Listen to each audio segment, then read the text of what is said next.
Welcome, and thank you for joining us for today's webinar, Artificial Intelligence in Higher Education. My name is Alex Seabrook, Events Marketing Specialist at Learning House, and I'm happy to be joined today by Nathan Ackerly, Curriculum Program Strategist at Learning House, and Andrew J. Magda, Manager of Market Research at Learning House. Before getting started, I want to review a few housekeeping items. First, we welcome your questions and comments. Please type your questions and comments into the chat pane and be sure to send your message to all staff, not only the organizer or the panelists, to ensure they get answered. A moderator will respond to questions in the chat pane throughout the presentation, and we will also take 15 minutes following today's 45-minute presentation for our presenters to answer your questions. A copy of today's PowerPoint slides, as well as a recording of today's presentation, will be sent to all attendees. And now I'll introduce our presenters. Andrew J. Magda is the Manager of Market Research at Learning House. He leads in the development of custom and large-scale market research studies and assists partner institutions with their research needs. Prior to Learning House, he was a senior analyst at EDU Ventures and a project manager at the Center for Survey Research and Analysis at the University of Connecticut. Nathan Ackerly is the curriculum program strategist at Learning House. He advises partner institutions on many aspects of their academic initiatives, from new approaches to online programs and academic governance to regulatory and accreditation concerns and innovation in teaching. Prior to his role, he was an instructional designer for both Learning House and BISC Education.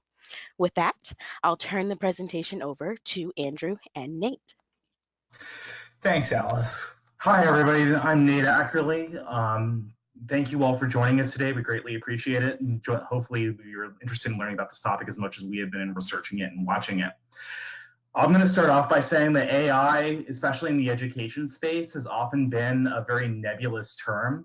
That's partially because it really hasn't been on the vast majority of educators' radar very often, or until very recently, until probably about this year.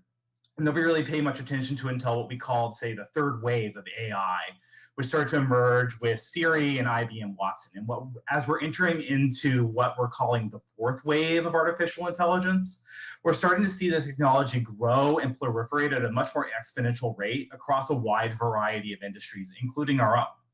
So before we jump into this webinar, let's start on a basic definition of AI that should cover most of the definition.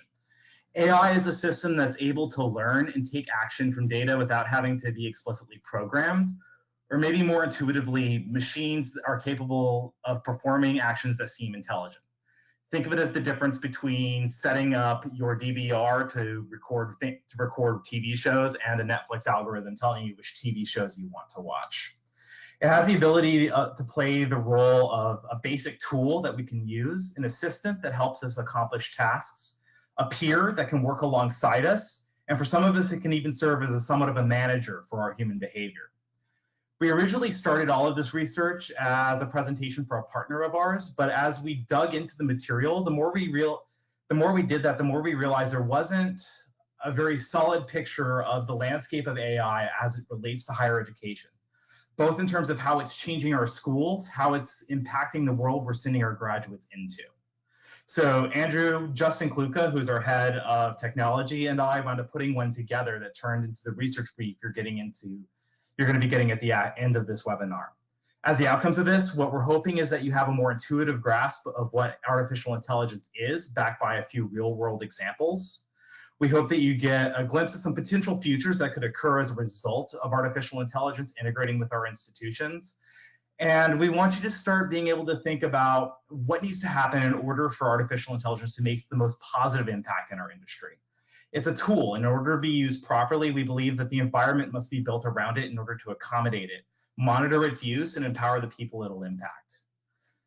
It's moving extremely quickly into our space. In fact, the hardest part about putting this report together is we literally couldn't write the report fast enough in order to accommodate everything. New things were happening almost daily. So I just want to give you sort of the highlights of what's happened just this year so you can think about just how quickly things are moving. So for example, in May, Massachusetts Institute of Technology put $1 billion towards funding their brand new computer science school. and integrating AI curriculum into it. They wanted it to be a thought leader in artificial intelligence, maybe come up with new tools, serve as an incubator, but also teach students about artificial intelligence so that they're able to enter the workforce with those skills. Not to be outdone, Carnegie Mellon just rolled out the first ever undergraduate program in artificial intelligence. That means the first students to graduate with a bachelor's of science in AI just declared their major this year. Moving into how it's going to impact the workforce, Stephen Kosslyn, who you may know as the former founding dean of Minerva, has started a new project called Foundry College, which is focusing on teaching automation-proof skills to people whose jobs may be at more risk of being taken over by AI, trying to serve the workforce that's going to be changed. And just a few weeks ago, Google just rolled out a set curriculum on machine learning to several universities so that they can actually teach the students the skills that Google is needing in its workforce, because it's decided that our current approaches to teaching those concepts require a little bit of addition. The bottom line is we're starting to see an arms race amongst corporations and some institutions to build and roll out not just instruction and solutions in AI, but solutions to the world that artificial intelligence is going to create. And that's only going to accelerate. In order to get you started to think about that, we want you to think about how that's going to impact your operators on campus. So let's start thinking about practical applications that you can see in order to see how AI can impact our universities now and what that may mean for us in the near future. And I'll pass it off to Andrew to get that started. Sure, thank you, Nate. So what we want to talk about now is just some of the current examples that we were seeing in terms of the landscape that we surveyed while doing this research. So we broke it down into a couple of different buckets, and in this one we'll talk about student acquisition. So how institutions can interact with prospective students using AI. And the main example we found was with AdmitHub, being a chatbot-like tool that is able to field basic questions that students may have during the enrollment process. They can type them into the assistant, and there is a database that it is pulling from to be able to bring some of those basic answers back to those students. In terms of scheduling, in terms of how to complete the application, in terms of when different courses are offered.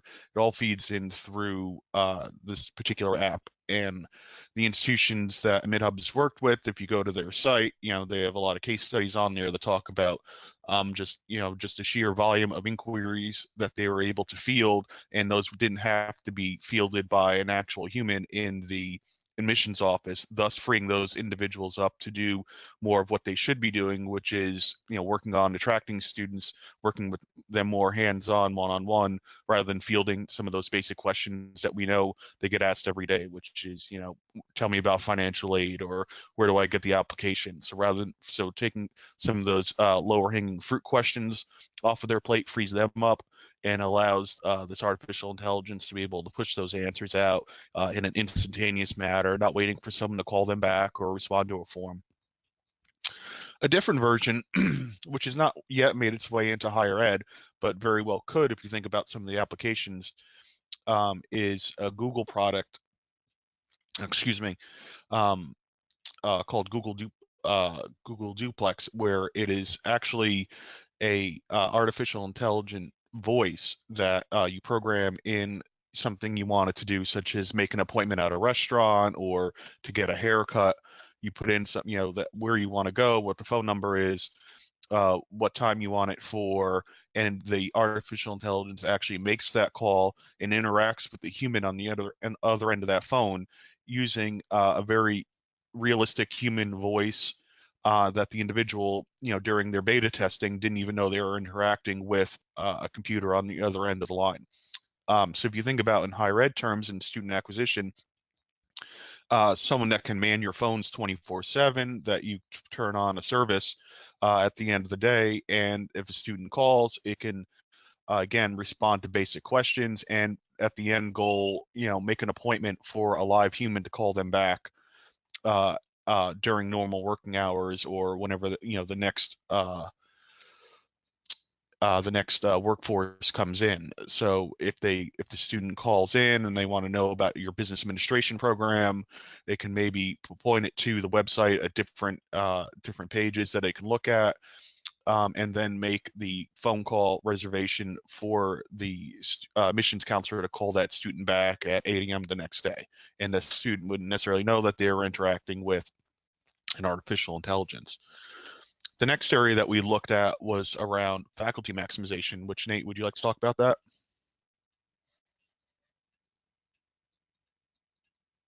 Nate, are you on mute? Yeah, Andrew, sorry about that. Thanks for the heads up.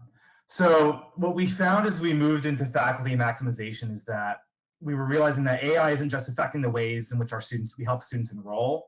It's going to be able to help the ways our faculty teach as well, and be able to empower them to impact their students in more meaningful ways. I've worked with a wide range of institutions, and I know in the vast majority of institutions I work with, faculty always have a lot on their plate. The load that they're officially handling is much larger, is much smaller than the load they're actually handling. And I've usually met a lot of departments that always feel understaffed in practice, if not in name. Teaching is a very human intensive job, and I don't think that's ever going to change. But AI innovations are being brought out that can help make it less so, to help free up faculty time to focus on those more human endeavors and make more impact for their students. And I just want to highlight a few of the tools that we found. PackBack is one of them, which is a discussion board tool. And what it does is it helps students ask better questions. And in that, that's anything that anybody who's facilitated a discussion board knows that that's a useful thing to have, but also knows that you can structure that manually too. What PackBack's capable of doing and how they're bringing AI in is that the tool is capable of measuring student engagement and curiosity based on the questions that are being asked, which allow faculty to review the questions and focus their efforts on the students that may be the most curious and engage them and enrich them, and focus their attention on students that may be struggling a bit more and redirect or perhaps re-engage them into the content. Not just in terms of discussion board facilitation, but even in terms of assessment and feedback, which we all know is a very critical part of education and probably one of the most time-intensive aspects of teaching.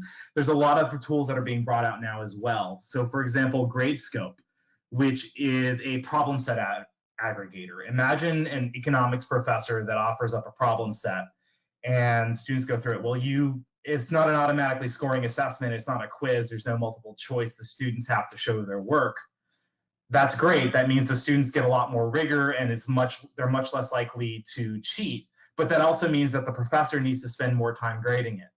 GradeScope's able to step in as a problem set aggregator. What it does is that students will complete the assignment, and then GradeScope can then go through all of the submissions and group answers to a specific question by like answers, meaning that if 8 students answered a question the same way, they'll all come into a single bucket. The professor only has to grade that bucket once.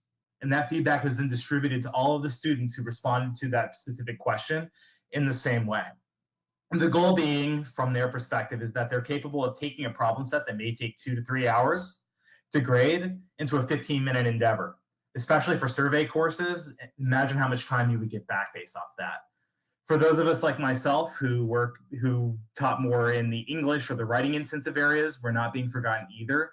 The University of Michigan is creating a tool called MWrite, which is capable of analyzing student writing and survey courses, specifically for strength of writing and hopefully eventually they think for accuracy and alignment to content.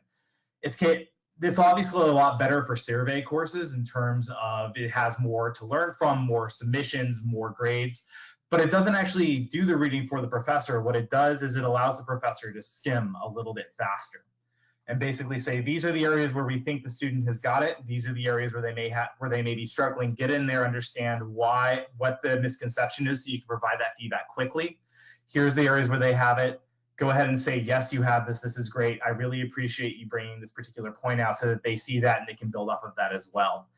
Ideally, that allows us to get more rigorous feedback back to our students in a much shorter period of time, and allow that professor to schedule the time saved with students to either redirect or enrich.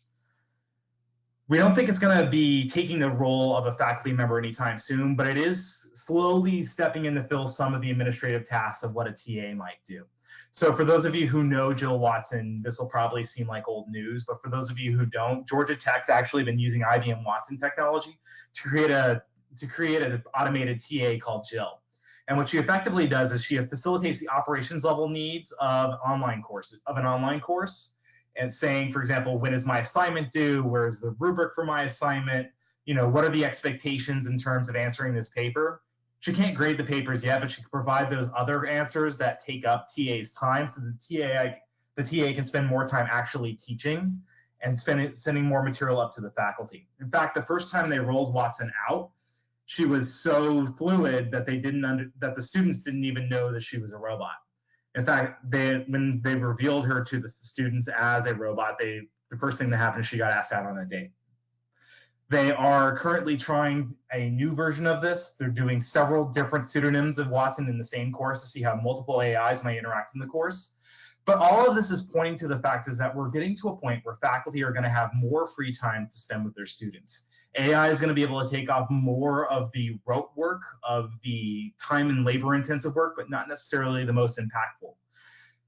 Imagine being able to grade and return feedback to students in accelerated classes within a day or two instead of several, and not only have time to hold more extended office hours, but actually have time to try to sit down individually with each of your students once a week or once every 2 weeks. Imagine what we could do to build relationships with our students and spend more time mentoring them once all of these tasks are able to be facilitated by AI.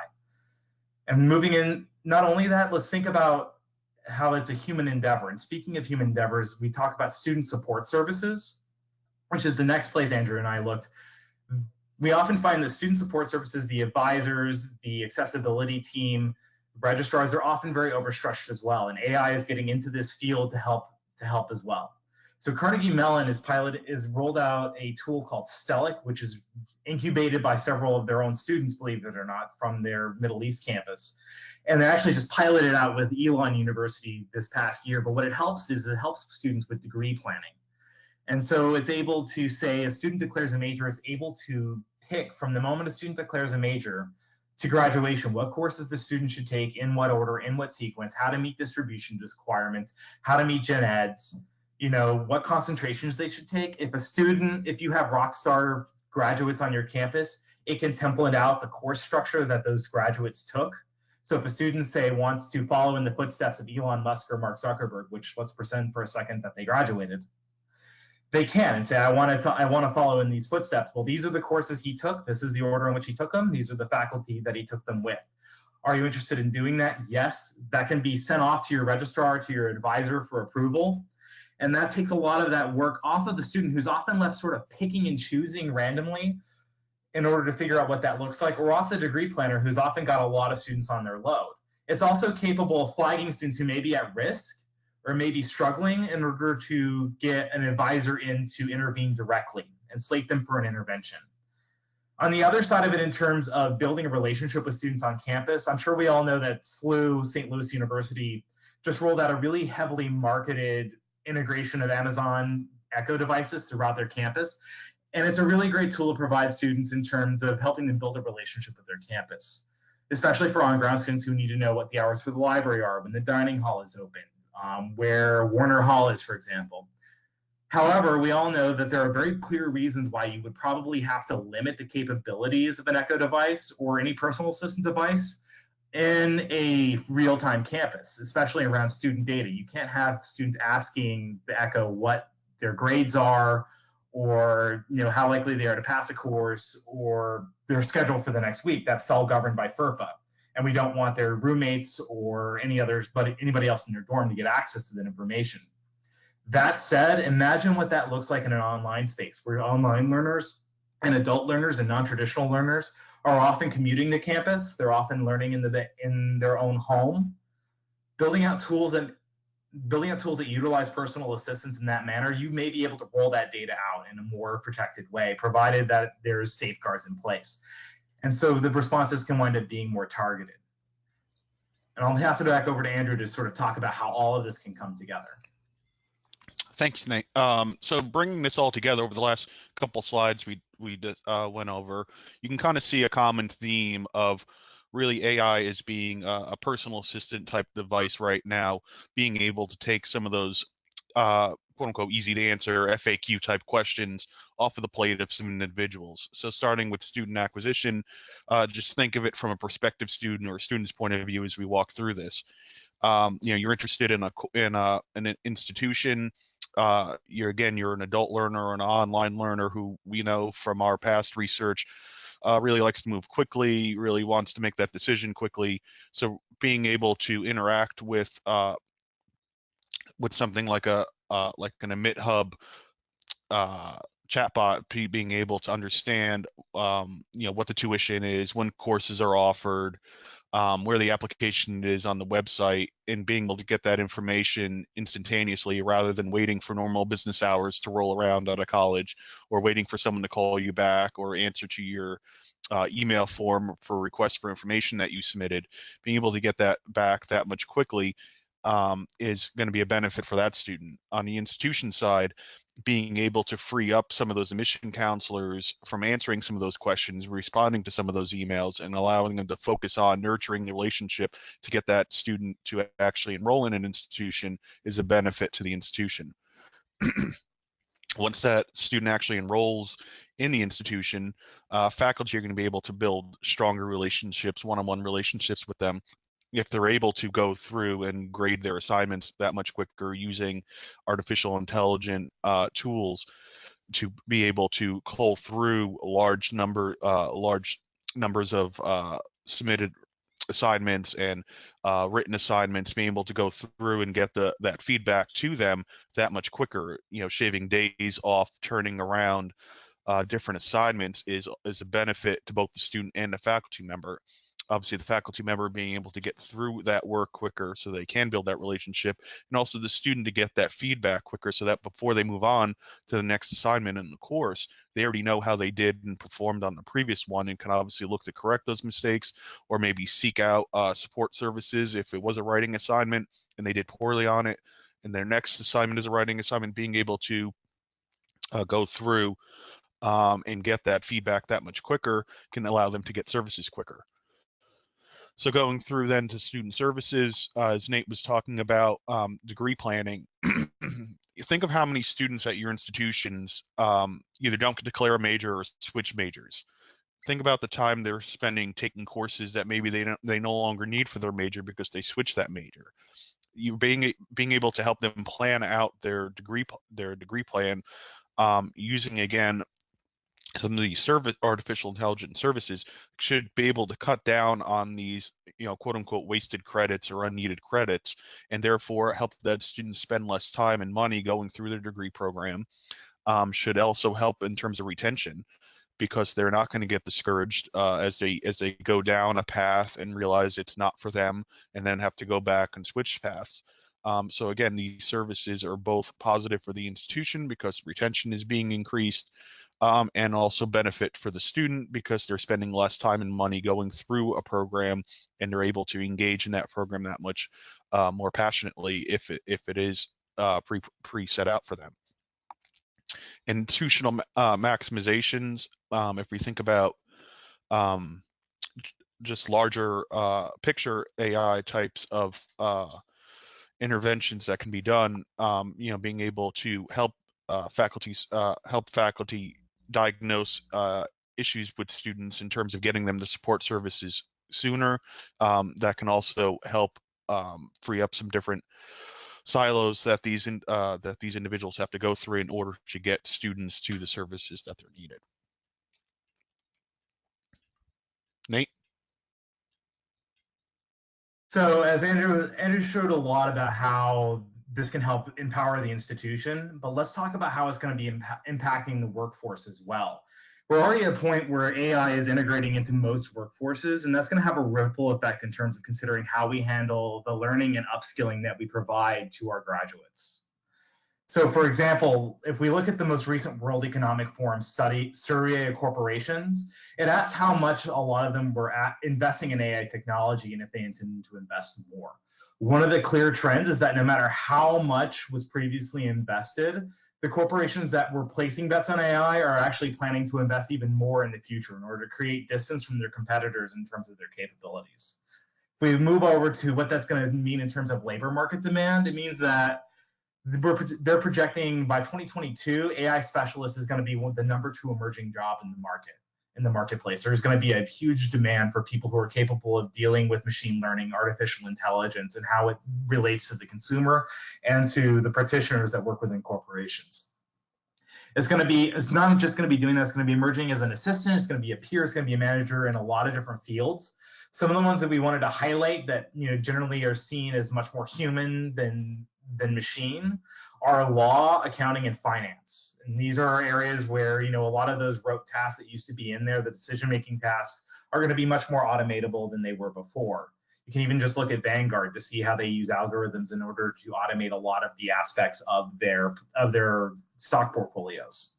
It doesn't mean that the human jobs in these fields are going to go away. It's more likely that the rote tasks that the humans in those jobs were doing are going to be replaced with more strategic tasks, more long-term tasks, more creative tasks. They'll be refocused on being able to do more in those areas because a lot of the rote aspects of their jobs are going to be taken off their shoulders. That said, one of the most concerning trends that I think we all need to start considering is how our graduates are going to be entering the workforce. What we commonly call entry-level work has often been the doorway into the workforce. And oftentimes entry-level work is focused around the creation of the execution of those rote tasks. As AI begins to proliferate, it's going to mean that a lot of those entry-level jobs are likely going to be fewer and farther between as they compromise those rote skills. Not only that, they're going to be shorter lived as entry-level jobs become more automatable over time. And what that means is that the graduates that we're going to be sending in the workforce, both that are currently being taught at our institutions and the ones that we're going to be enrolling in the future, are going to need to be able to compete and going to need to be able to thrive in a workforce where jobs are going to be fewer and farther between and shorter lives. And that means that we're going to need to be focusing on adaptability over discrete skills. And that's not a new or insidious thing to realize. It's just creative destruction. Every major revolution in terms of work, industrial, information, and even moving into AI, the nature of work has changed. Some jobs have changed, but overall, the situation winds up coming out often better than our pessimists will predict. And to give you an example, let's take a look at jobs that didn't exist 20 years ago that were made possible by the revolutions in personal computing in the information age. And now they're almost ubiquitous across our industries to the point that we all can't imagine a world of work without it. For example, the app developer. The iPhone was a major breakthrough, created a huge market in terms of smart technology, in terms of mobile technology. And what that meant is there was a lot of opportunities for companies and brands to interact with consumers in new and different ways that were much more impactful and quickly. The app developer is one of the groups of employees that's made that possible by bridging that divide between mobile technology and the corporation and the consumer. It's such a in-demand skill that we're not entirely sure the job demand for this role has ever been fully met. On the other side of that, social media management is another great example of a role that just didn't exist until we all started to use the social media options available to us. Facebook goes back to 2004, 2005. And now it's one of the most ubiquitous concepts that we all use in our day-to-day lives. Not only is this role an important part of nearly almost every organization in terms of marketing, PR, branding, but it's become so specialized that companies are actually requiring people to know certain social media channels and tools better than others and being able to become experts in those pieces. So let's move on to think about what might happen and what the jobs of the future might look like based on the integration of artificial intelligence. And for that, I want to point you to some research from the consulting firm Cognizant. They do a lot of excellent studies on the future of work and what that will mean for all of us and what skills will be needed moving forward. And I would recommend you go check them out. Here are some of the roles that they've predicted are going to be added to the workforce in the near future. And let's start with the data trash engineer. So there's a lot of data that our companies collect now, that our institutions collect, that is just basically sitting out there somewhere in some warehouse, in some storage area, either on a cloud or in a particular server. companies often wind up discarding all of this excess data because they either see that it doesn't have a lot of value, or there may be regulatory retention requirements. They may just be stockpiling it and paying storage costs, and they don't want to pay for the storage costs with their server providers. The thing is there's a lot of insights that can be gained from the information that we throw away. And that's where the data trash engineer job Cognizant predicts is coming online. This person is going to be a high-performing member of the data analytics team. They're going to spend their days making statistical models based off of the data that we haven't seen in a long time in order to drive decisions. AI is going to make that a scalable prospect. There's a vast slew of data that we don't use, and being able to sift through all of that is going to require AI applications in order to empower the data trash engineers in order to see what's viable, what's valuable, what's useful, and how do we turn that into something meaningful, both for our corporation and for the people that our corporation serves. This can be thought of the same way at the institution. How do we use older data that we've been able to collect from our students, and how can we turn that into improvements that help our future students? From the other side of it, there's a lot of concern from the ethical perspective of how AI integrates into our society, what shape it's going to take. Is it going to provide equitable solutions to the workforce, to education? Is it going to be well aligned with basic concepts of justice that our culture demands? And that's where something like an algorithm auditor is going to come into play. And what that means is as content consumers become such a huge part of the market, a lot of what we do is being driven by algorithms and AI, and you only look at Netflix to see that.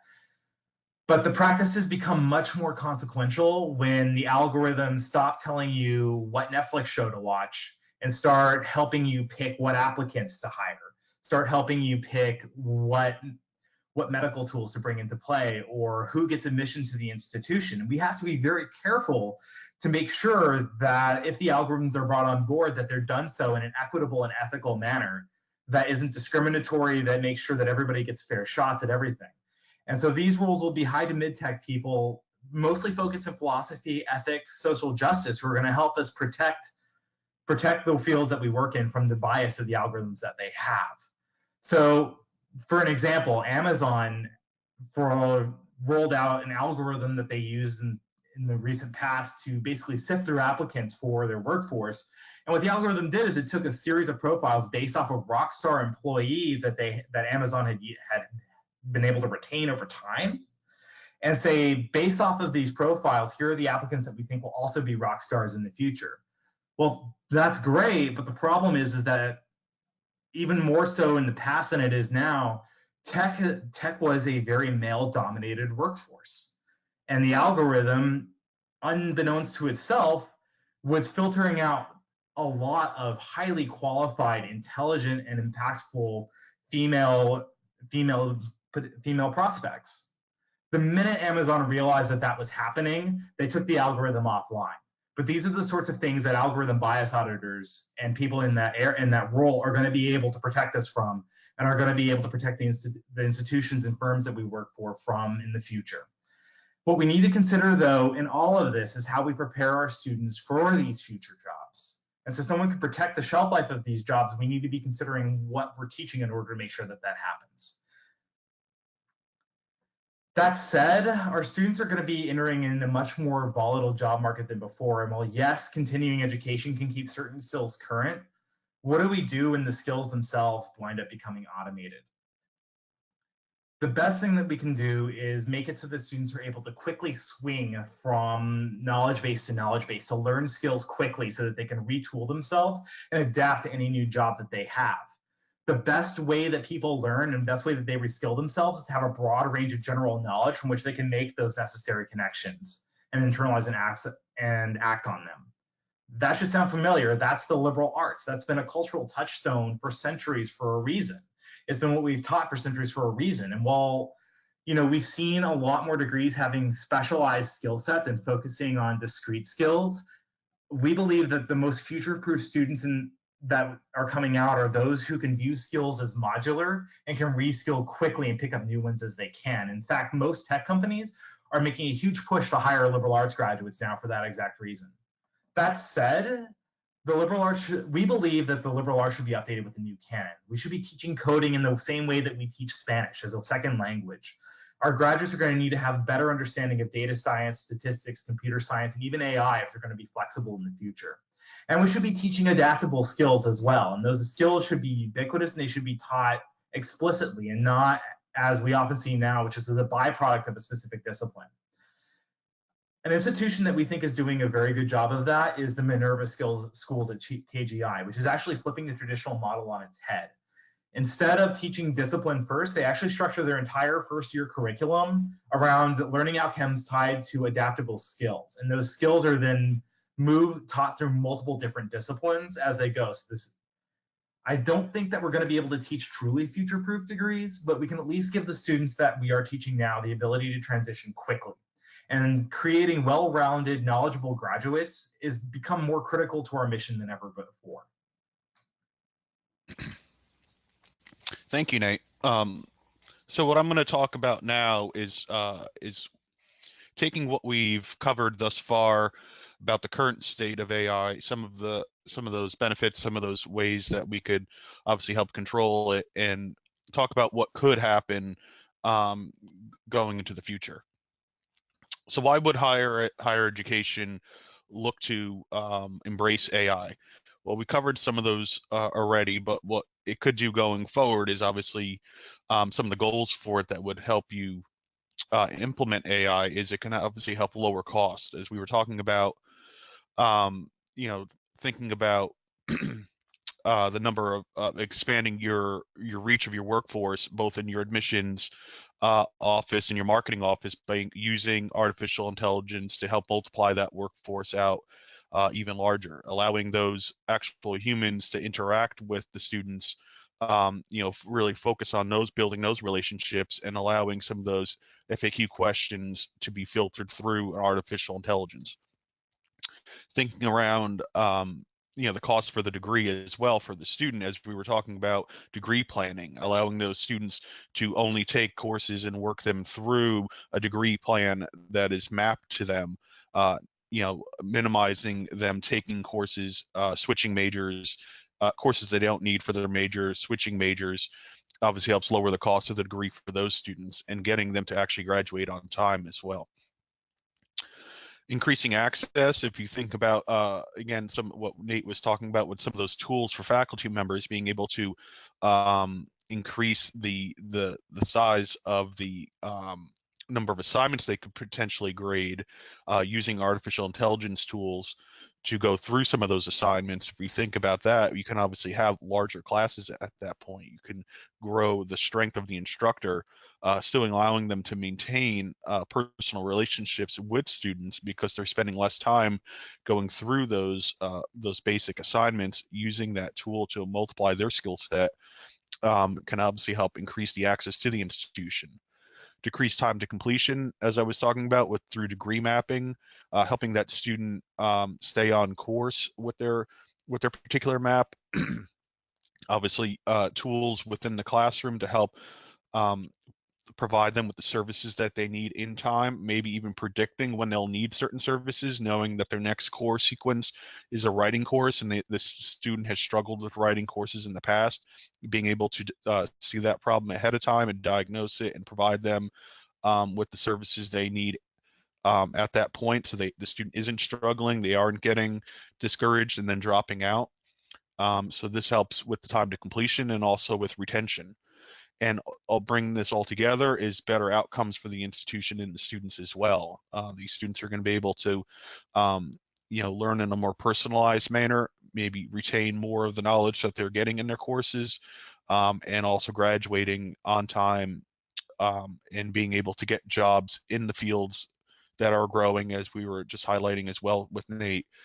So these are better outcomes for the students in the institution. Possible achievable outcomes. Again, we're not necessarily seeing this currently, but we can obviously looking forward at the current tools out there, see how some of these tools could be brought into higher education through student acquisition. As Nate was talking about with algorithms out there that such as Amazon was using, obviously in that more example where we have to learn a little bit more about it, but pre-selecting potential students, being able to go through different applications, going through different high school records, obviously thinking about standardized tests that students are taking, and identifying the students that best fit your institution, fit your mission, and being able to identify them earlier in the process and work with those students as they come through the admissions process. Early intervention, as I was talking about, proactive support is something that I think higher education would greatly benefit from. Being able to, through the degree mapping AI that we were talking about, and also um, some technologies that can be built into courses to be able to identify students that are performing under their abilities and being able to diagnose that early, to get them the support right in time before they get discouraged, before they start to drop out or miss courses, or being able to know coming up in their course sequence that they may have difficulties, and being able to alert them to get them to those services that much quicker to help retain those students and make sure that they perform as strongly as they could. And then also the ability to scale, which I think I talked about a little bit, being able to take what the institution is doing currently and multiply that force out by not necessarily adding additional staff members, not necessarily making great investments, but being able to take the core of the institution that you already have, apply something like an artificial intelligence to it, being able to work together with that artificial intelligence and create something that's even bigger than the institution is today. As I was saying, growing the size of your enrollment team, growing the size of your faculty by not necessarily physically hiring those individuals, but taking their skills, taking some of those more rote processes off their plate and allowing them to do what they do best.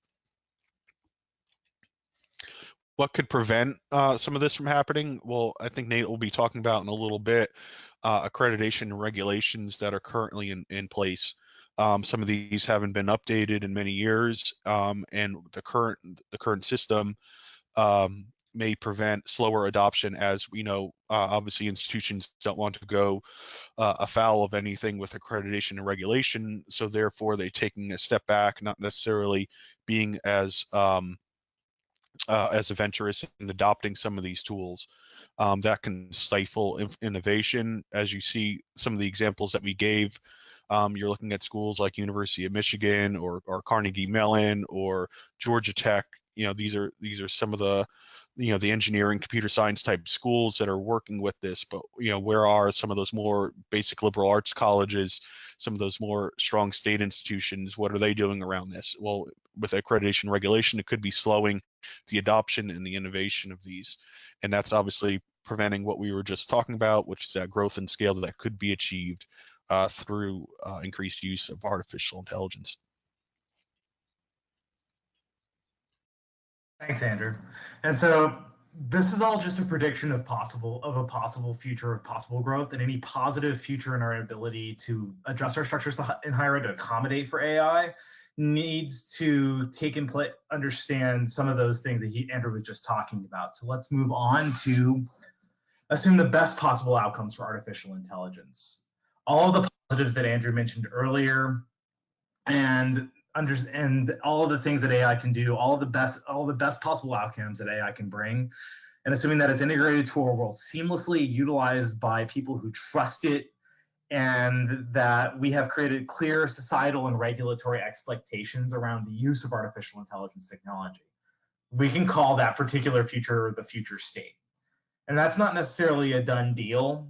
There is a lot of alternative futures out there. In fact, if you think about it as a spectrum, the other end of that spectrum is what we would likely call the static state. And that's not a Terminator-like future where the robots rule us. It's more along the lines that our industry makes very little clear motion to accommodate for how AI is going to be able to disrupt the labor market and how it's going to be able to empower us to educate and retain our students. In this particular future, in the static state, what we teach stays the same. Small innovations are considered radical. The public perception of the degree continues to diminish slightly in the eyes of the public as more alternatives like boot camps and badging continue to proliferate and eat away around the edges. And I think it's a cheap trick to talk about extremes. So what I think and what I believe is the more likely state of higher ed in the near future is the ad hoc state. And in this particular case, AI adoption on campuses occur and institutions adapt to the AI-dominated space quickly to an extent, but that innovation and that adjustment is patchwork. And the institution that can afford to buy or develop solutions is going to grow more, while the schools that are often serving the most impacted populations wind up being stymied due to cost, regulation, and the risk of adopting these tools. Ultimately, what we think is going to impact how far along we progress along this spectrum and what that spectrum looks like revolves around three things: how we revisit regulation and legislation that empowers our students, provides stability and transparency in our industry; how accreditation updates itself to empower innovation at scale; and the steps we take to ensure that the integration of AI in our institutions is an empowering force in our faculty and not a reductive one. So let's start with regulation, how it might impact the world in which our graduates are entering. If we accept as granted that our graduates are going to need to be able to reskill more quickly in the future and then they're going to need to have a better understanding of how the credentials that are out there, from degrees to badges to certificates, what the return on investment of all of that is in terms of time and funds, in terms of their education and outcomes. The Higher Ed Act, in a lot of ways, created the baseline for all of that in terms of the credit hour, in terms of the structuring of degrees, in terms of deciding the Carnegie unit and all of that. But it's going to need to expand. Those definitions are going to need to evolve a bit if we're going to accommodate for a more volatile job market. We can start by reimagining how credentials relate to each other, how relevant they are to the learner, and how we measure that relevancy, and what a more holistic alternative to seat time and time on task, the credit hour, might look like in terms of measuring actual learning attained and the impact of that learning on the student. The most current iteration of the reauthorization of the Higher Ed Act, the Prosper Act, it's got to be judged on the basis of its entirety, obviously. But one of the things that we think is important is that there's a bipartisan push for financial aid to be applicable to more than just the current suite of degree programs. That's going to make things like apprenticeships and badges and boot camps much more accessible in the future. But some of the credentials on the market are valuable, some of them are not so much, and highlighting which ones are which and what they mean is going to help make learning much more accessible to students in the future. Lumina has already started down how to solve that particular problem of what's relevant and what's not with their credential engine. And what that's trying to do is map out how all the credentials offered in the world relate to each other, from the associate's degree, the bachelor's degree, and the PhD that we all know and love, to things like the PMP, project management professional, that's out there too, that isn't necessarily related to higher ed but could be. And what the value is behind them and what they're used for and what the impact is of all of that. That could be a really good starting point to decide where, for example, financial aid might be best dispersed. We also need to consider transparency as well. The gainful employment rules that have been brought out in the past are controversial, but we do believe that students have a right to know what the return on investment is for their credential. And that concept needs to be expanded on. So one of the examples for that is the way boot camps are trying to evolve to this, and that's through the Center on Integrity and Results Reporting, or CIR, which is effectively trying to gauge who gets employed, what their salary is, and being able to rank the boot camps that are out there in terms of coding, that are in coding, based off of all of that. To give you full disclosure, though, the Software Guild, which is owned by the Learning House, is a participant in CIR, which is one of the reasons why we're highlighting it. Let's also consider accreditation. Right now, our accreditation framework is a series of different standards that are often applied to different schools. Yes, you can be covered under NEASC or middle stage or WASC, and yes, a lot of that applies. A lot of the ideas are applicable. But what we realize is that there's also these other ones out there too, like the Bar Association, CCNE, all those items. And there's a lot of good reason behind that. We believe that there's a lot of value in terms of peer evaluation and industry self-regulation, but that distributed approach to standards means that navigation can often be really difficult because there's a lot of different evaluators to serve, and those evaluators may have unwritten rules or oral traditions that need to be thought about as well. We need to be able to consider how accrediting bodies can work together to build consensus on some of these items. For example, what mandated resources are mandated for programs, how many faculty should be hired, and where their hours should be focused, and how all that is measured. The more we create that transparency and symmetry, the better. We also need to be certain that AI isn't seen as a way to disengage from faculty or make teaching a robot-based endeavor. we've already discussed AI is one of the most human jobs that people get into. Mentoring students, providing feedback, adjusting lessons to accommodate the different learners in the room are all human things.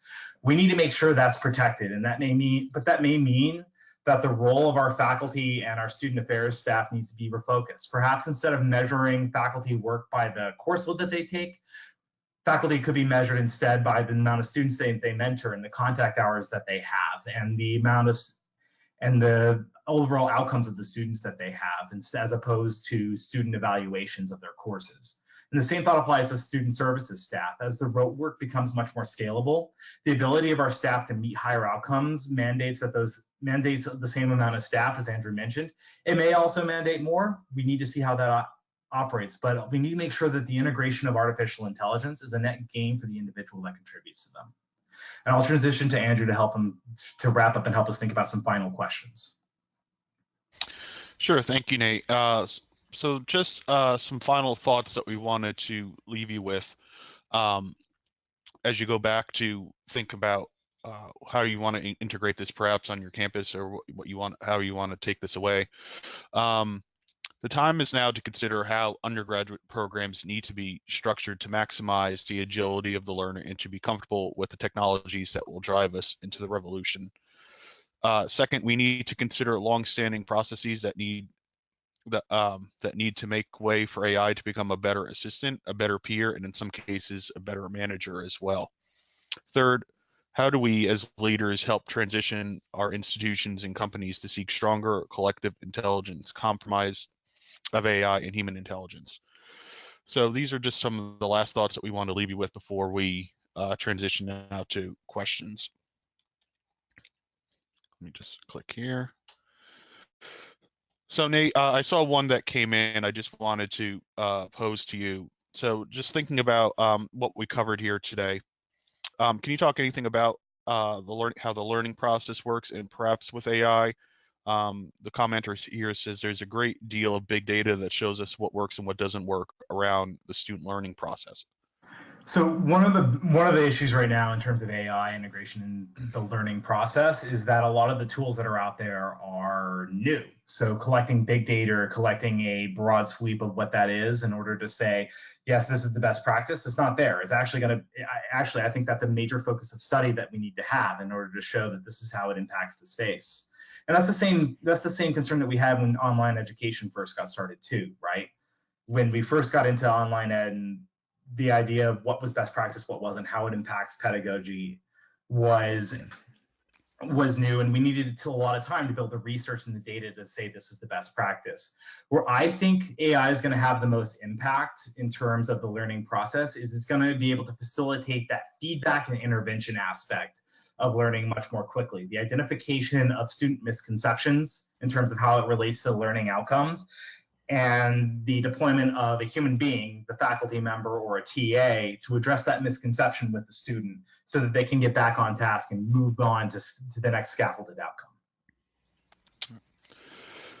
So if anyone else has any other questions for Nate or I before we wrap up, please just type them in into the chat box there, and we can try to field them before we sign off.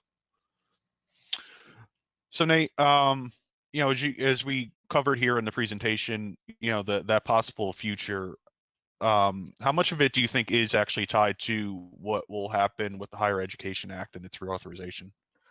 I think, and I'm sure you have opinions on it too, so I'd like to hear that as well. But from my viewpoint, the biggest impacts that the HEA's reauthorization will have will be around what is now available to students and what should be available to students in the future.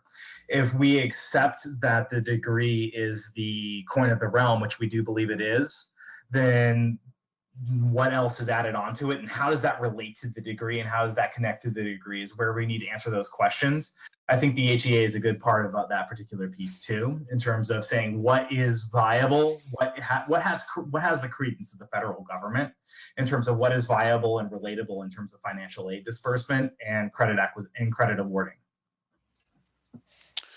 Right. I think it's definitely going to be a key component, like you said, around the credit hour and credit, because I think that's the biggest debate right now. Even going back years and years around competency-based education. there, and what can we do around that? So I think that's definitely going to be a key part of it. And then what is your thought around FERPA? Because that's the other part. Obviously, everyone's worried about data privacy and data integrity. Should campuses now just start to lock down more of that data, and because, as you said, FERPA hasn't been updated since 2001, there's so much more of it out there? Or again, should we be waiting for official regulation to come down in terms of how we should be interacting with this data, using this data? Thinking about something like the Jill Watson experiment, should students know what's going on, that they are working with an AI, that it is accessing their data, or, how do you come down on that issue? I certainly think the student should know who's accessing their data, and I think that's one of the things that we noticed. And as Andrew mentioned, the most recent update of FERPA was in 2001 as part of the Patriot Act, so it wasn't necessarily an additional protection of student data. That means FERPA predates most of online learning, competency-based education, MOOCs, almost every innovation in online higher ed and technology and education over the past 20 years, and we need to be able to address that. I do think that we should be coming down a much more transparently and much more structured way around what student data can be shared with whom across which databases, and that information should be represented more transparently to the student. The student has a right to know who's using the data and why they're using that data. And providers and corporations and institutions that are hoping to use it are going to constantly face backlash if they don't approach this particular need with a transparent view in mind.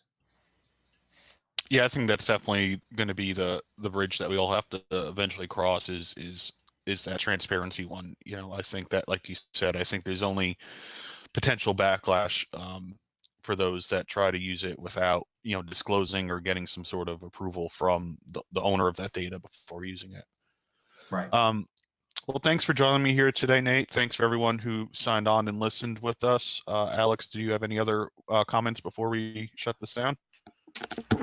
I do. I want to thank you and Nate for presenting today, and for everyone for joining us today. We hope you found the information that we shared valuable. Let us know what you thought about today's webinar by clicking the survey link that is posted in the chat pane. Today's webinar was presented by the Learning House. Learn more about the Learning House at learninghouse.com. Have a wonderful day. Bye.